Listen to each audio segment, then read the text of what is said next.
नमस्कार दोस्तों, bank Nifty analysis की एक और वीडियो में आपका स्वागत है। बैंक निफ्टी ने तो भाई आज बिल्कुल मतलब पूरी वीकनेस दिखा दी। 750 पॉइंट्स का फॉल है कल की जो क्लोजिंग थी वहां से, और लग नहीं रहा था कि इतना वीक अभी स्टेज पे जाके होगा, बट हो गया। उसका रीजन भी शायद ऑब्वियस है कि जो मिडल ईस्ट में टेंशन बढ़ रही है, जो इजराइल और ईरान को लेके जो टेंशन बढ़ रही है कि दोनों तैयारी कर रहे हैं, दोनों ने पूरे अपने गोला बारूद भर के बैठे हुए हैं। उधर से फिर भाई उकसाने के लिए यूएस तो तैयार रहता ही है, सारा किराया धराया, सारे काम बिगाड़ने तो इसी के काम है। वो इजराइल की स्पोर्ट में है ही, और उधर से फिर चाइना भी कूद गया भाई। अब चाइना ने भी कल स्टेटमेंट दे दी थी कि भाई हम ईरान का साथ देंगे।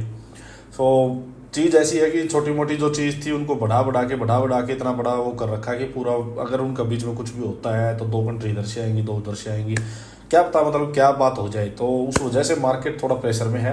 हालांकि जो यूएस मार्केट्स हैं वो पॉजिटिव चल रही हैं, वहाँ कोई दिक्कत नहीं लग रही है कि वहाँ वीकनेस हो, क्योंकि अगर ऐसी कोई चीज़ होगी तो वहाँ भी इम्पैक्ट तो आएगा ही।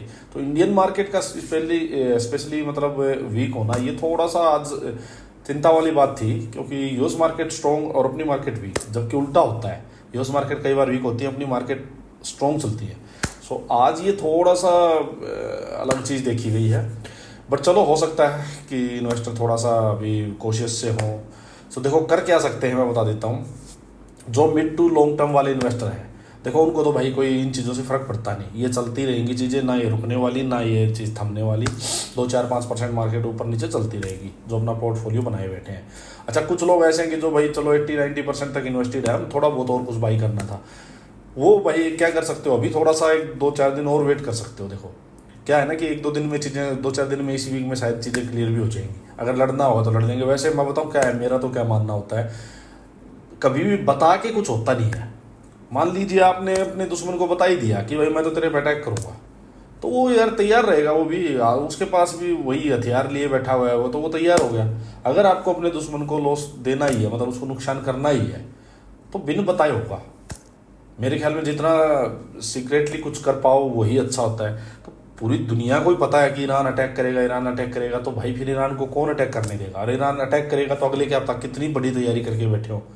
सो मुझे तो ये चीज़ें कभी जमती नहीं है कि बता के लड़ाइयाँ होती है। बट चलो जो भी है, मार्केट प्रेशर तो फील कर ही रही है। तो हाँ, ऐसा कर सकते हो, जिनको थोड़ा 10-20% पैसा कैश लिए बैठे हैं तो अच्छी बात है। ऐसे कभी भी कोई टेंशन वाली चीज़ें होती है मार्केट में, मार्केट जब डरी हुई होती है उस टाइम थोड़ा कैश पास में रखना एक सेफ ऑप्शन होता है। बाई चांस 5-7% मार्केट नीचे आ जाए तो ठीक है, यही जो अच्छे स्टॉक आप बाई करने की सोच रहे हो, ये चाहे कितना अच्छा स्टॉक हो, कितना ही बढ़िया रिजल्ट आए हो, और वो भी 10-20% नीचे आ जाते हैं, तो वहाँ आपको फिर से मौका मिल जाएगा भाई। हाँ, जो भाई देखो ट्रेडर्स हैं, मैं उनको बार बार बोलता हूँ, अपने टेलीग्राम ग्रुप पे आज भी बताया है, ऐसी मार्केट में ओवरनाइट पोजीशन लेके मत जाओ, क्योंकि कुछ नहीं पता ऐसी मार्केट किस टाइप से रिएक्ट करेगी। कल 500-700 पॉइंट गैप अप हो जाए, गैप डाउन हो जाए, कुछ भी हो सकती है यहाँ पे। यहाँ कंफ्यूजिंग लेवल है, मार्केट काइंड ऑफ साइडवेज है वैसे भी, आप देखोगे तो। सो ओवरनाइट पोजीशन मत ले जाओ, अपना भाई खाता जो है वो शाम की शाम ही अपना क्लोज कर दो। सिंपल बात ही है भाई, जितना जो कमा लिया दिन की दिन करो और साइड करो उसको, ठीक है। फिर भी भाई कोई जो कुछ खतरों के खिलाड़ी होते हैं कि भाई देखी जाएगी, रिस्क विस्क लेने वाले ज़्यादा, वो भाई अपनी पोजीशन को हैज जरूर करके ले जाया करो, ये जरूर कर लेना, ठीक है। बिना हैज तो नेकेड पोजीशन छोड़ना तो मतलब बिल्कुल ही गलत चीज़ है, ठीक है। क्या घूम रहा है, ठीक है। तो यही है, बाकी कोई दिक्कत नहीं है, देखी जाएगी 1-2 दिन में और चीज़ें क्लियर हो जाएगी। चलो अभी बैंक निफ्टी देखते हैं। देखो बैंक निफ्टी ने भाई क्या किया आज, एक बार डेली कैंडल दिखाता हूँ आपको। आज थोड़ी सी तबीयत मेरी हल्की ढीली थी, तो इस वजह से मैं ज़्यादा आज ट्रेड वगैरह करने के मूड में था भी नहीं, वैसे फिर भी एक ट्रेड लिया। देखो बैंक निफ्टी यहाँ ओपन होता है, जो कल की जो ओपनिंग थी ना बैंक निफ्टी की, उसके आसपास ही बैंक निफ्टी क्लोज होता है 50,400 के अराउंड। कल की जो ओपनिंग थी उसी के आसपास बैंक निफ्टी यहाँ होता है। यहाँ से एक बार थोड़ा ऊपर जाता है, प्रीवियस डे की जो क्लोजिंग है, कल की जो क्लोजिंग थी उसको रिटेस्ट करता है, और वहाँ से एक बढ़िया फॉल आता है बैंक निफ्टी में, ठीक है। अब इसको हम जाके समझते हैं एक बार 15 मिनट में। आप चीज़ देखो, देखो ये चीज़ लग रही थी कि हाँ देखो, ये जो पूरा जो कल डिस्कस भी किया था हमने, कि मैंने आपको लोगों को देखो कि भाई ये अगर ब्रेक होता है कि ये था ना, ये 15 मिनट की जो कैंडल थी, मेरा क्या है कि ये जो 15 मिनट की जो कैंडल थी ये बहुत इंपॉर्टेंट कैंडल थी। उसके बाद आप देखोगे पूरा बैंक निफ्टी इसी के अंदर घूमता रहा था, और ये कल का जो लो बना था, देखो ये कल का लो बना था, मतलब एक यहीं पे आके। सो इस पूरी इस रेंज का जो बनी हुई है ये पूरी, ये कल 10:45 10:45 के बाद की पूरे दिन की रेंज थी। इसके नीचे ही बैंक निफ्टी आज ओपन होता है, ओपन होके एक बार इसको रिटेस्ट करता है। तो जब ये रिटेस्ट करने आया था तब लग तो यही रहा था कि मैं ऊपर जाने का कोई सीन है नहीं। एक तो प्रीवियस डे के जो है पूरी जहाँ क्लोजिंग थी उसके नीचे इसने ओपन हो गए, ऊपर से ये इतनी दूर से घोड़ा चल के आ रहा है। एक ये पूरी रेंज का ब्रेकडाउन तो हो गया था नीचे, अब इस ब्रेकडाउन का ये रिटेस्ट करने आ रहा है इसको। तो रिटेस्ट करने जब घोड़ा यहाँ से चल के ही आएगा तो घोड़ा इतनी दूर तो चलने में ही इसका 150-200 पॉइंट तो कवर हो गए। तो ये तो हो गया था कि यार इससे ये ब्रेक तो नहीं होगा सीधा। तो अगर एग्रेसिव किसी को ट्रेड करना था तो जैसे ये प्रीवियस डे क्लोजिंग के पास आया तो यहाँ ट्रेड ले सकते थे। देखो अब आपको चीज़ें दिखाता हूँ, अब देखो अब आपको और चीज़ें समझ में आएंगी। ये देखो पूरी जो ये है ना, ये एक उल्टा कप एंड हैंडल लगा लो, inverted cup and handle type लगाओ, ठीक है। इसका पूरी का ये फिर रेंज बनी, यहाँ पूरा अच्छा से इसका ब्रेक डाउन हुआ, ब्रेक डाउन होके इसने यहाँ प्रीवियस डे क्लोजिंग के आसपास इसने रिटेस्ट भी किया है। एग्रेसिव अगर कोई जो लोग थे वो यहाँ से अगर कोई ट्रेड मारता, एग्रेसिव बता रहा हूँ, वैसे नहीं, यहाँ कोई ऐसे सेटअप अभी दिखा नहीं था, बट अगर कोई एग्रेसिव लोग थे जो इस साइकोलॉजी पे काम कर रहे थे वो यहाँ से एक ट्रेड मार सकते थे, ठीक है। अपन ने क्या किया भाई अपना बताते हैं। देखो जब यहाँ से ये नीचे आया, ठीक है, मैं आराम से देख रहा था अपना, उसके बाद जब ये फर्स्ट 5 मिनट की कैंडल का जब लो निकला था तब ये क्लियर हो गया था कि ऊपर जाने का अब सीन बचा नहीं है, चाहे तो ये यहीं घूमता रहे या इसको, मतलब ये आज इस जो पूरी जो ब्रेकडाउन हुआ है इसको निकालना मेरे का आज इसके लिए मुश्किल हुआ। अदरवाइज ये जो फर्स्ट 5 मिनट की कैंडल थी इसके अंदर यहीं घूम के रेंज बना के वापस चल पड़ता। इसने ब्रेक डाउन किया, ठीक है, कोई बात नहीं, नीचे आता है, इसके कंपैरिजन में एक लोअर हाई बनाता है, लोअर हाई बना के फिर नीचे आता है, देखो फिर नीचे आता है, फिर यहाँ ये ऐसे ऐसे ऐसे सब साइड जाने लगा। तो अब देखो आपको मैं एक चीज़ बताता हूँ, जब ये ऊपर जा रहा है ऐसे धीरे धीरे धीरे धीरे, तो फर्स्ट जो भी कोई बड़ी कैंडल हो ना, अब ये ध्यान रखना 5 मिनट में 15 मिनट है, उन कैंडल्स को मार्क कर लिया करो कि भाई ये एक बहुत बड़ी कैंडल है। उसके बाद देखो कितनी कैंडल उसके अंदर ही ट्रेड कर रही है इसका हाई। तो जब यहाँ से आएगा ना तो सबसे पहला चैलेंज तो ये होगा, जो ये लास्ट कैंडल थी, लास्ट वेपन जो है, अब मार्केट अगर बेरिश है तो बियर्स का, सेलर्स का लास्ट जो वेपन है उसको निकालना ही सबसे बड़ा चैलेंज होगा बुल्स के लिए। अगर इसको निकाल दिया बुल्स ने, बायर्स ने, तब उसके बाद कुछ बाइंग साइड में मोमेंटम आएगा। तो देखो ये धीरे धीरे ऊपर जा रहा, आप कैंडल को पढ़ो, अब मैं कहता हूँ कैंडल हर कुछ बोलती है। देखो कैंडल को पढ़ो, आप देखो कैसी कैसी कैसी मरी मरी कैंडल बन रही है। जब ये मरी मरी कैंडल बन रही थी तब मेरे को ये हो गया था कि अब ये अगर इसने डाउन साइड ब्रेक किया तो इसका मतलब बढ़िया ट्रेड आएगा ये, बट इसने ब्रेक तो किया। अब एक ऑप्शन तो ये था कि एकदम से इसको यहीं पे ट्रेड मार दें, लेकिन यहाँ पे इसने नहीं मारा कि ये लो बना हुआ था।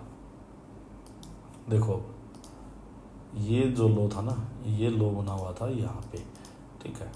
अब मेरा सिंपल था कि भाई ये ब्रेक कर दिया, इसने ब्रेक कर दिया, अब ये ऊपर एंट्री दे। देखो यहाँ मैं वेट करता रहा, मैं क्या थोड़ी और ऊपर, अगर ये थोड़ा और ऊपर एंट्री आता तो मैं यही इसमें ट्रेड लेता। अब मैंने जो ट्रेड लिया वो बताता हूँ आपको। देखो ये लो था, इसके बाद क्या होता है, चलो यहाँ ऊपर नहीं आया है, यहीं कंसोलिडेशन करने लग गया इस लो के पास। कंसोलिडेशन करके जैसे ये ग्रीन कैंडल थी, इसका लो निकला, मैंने इसमें इस कैंडल में फिर ट्रेड लिया। सिंपल, जो ट्रेड यहाँ सोच रहे थे वो यहाँ नहीं आया, कोई बात नहीं भाई, फिर यहाँ मैंने नीचे से लिया नहीं क्योंकि रिस्क रिवार्ड बहुत बड़ा था, स्टॉप लॉस बड़ा हो जाता। यहाँ इसने कंसोलिडेशन किया इस लो के पास, और उसके बाद जैसे इस कैंडल ने इसका ग्रीन कैंडल का लो निकाला, मैंने यहाँ अपना ट्रेड लिया। और उसके बाद तो भाई सीधा क्या था, देखो ये कैंडल जो है ना शायद 50,000, हाँ ये, इसके बाद तो सीधा 50,000 ही टारगेट था। 50,000 के पास ये देखो ये कैंडल आती है, इसमें इसी में मैं एग्जिट हो गया था। ये जो कैंडल आई थी ये 50,000 के पास आई थी, फिर थोड़ा सा ऊपर जब खींचने लगी तो मैंने अपना ट्रेड एग्जिट कर दिया 50,000 के पास का। तो ये एक अच्छा खासा ट्रेड था अपना, यहाँ से 150-200 पॉइंट अच्छे मिले इसमें, 200 पॉइंट के करीब थे। हाँ देखो ये 200 पॉइंट के करीब अच्छा ट्रेड था ये। उसके बाद भाई 50,000 के पास मार्केट फिर से होल्ड करने लगी। अब देखो एक ट्रेड और, अगर किसी ने यहाँ ट्रेड नहीं लिया था तो देखो एक ट्रेड, ये पूरा इसने 50,000 के पास कंसोलिडेशन किया। कंसोलिडेशन करके मैं बार बार बताता हूँ, किसी भी इंपॉर्टेंट सपोर्ट या रेजिस्टेंस के पास कंसोलिडेशन जरूरी है। कंसोलिडेशन आप देखोगे, देखिए ये लो बना, इसके पास कंसोलिडेशन हुआ, ब्रेकडाउन हुआ, फिर ये नीचे स्पॉट आई, स्पॉट के पास कंसोलिडेशन हुआ, फिर ब्रेकडाउन हुआ, ये ब्रेकडाउन हुआ, उसके बाद ये कैंडल्स में कहीं में एंट्री लेते, एक ट्रेड ये हो जाता। ठीक है, मैंने ये ट्रेड लेने के बाद ठीक है मैंने अपना सोच लिया था कि ठीक है यार आज का हो गया, क्योंकि आज तबीयत थोड़ी डाउन थी। तो ये था भाई आज का ट्रेड। अब चलो एक बार कल के लिए डिस्कस करते हैं थोड़ा।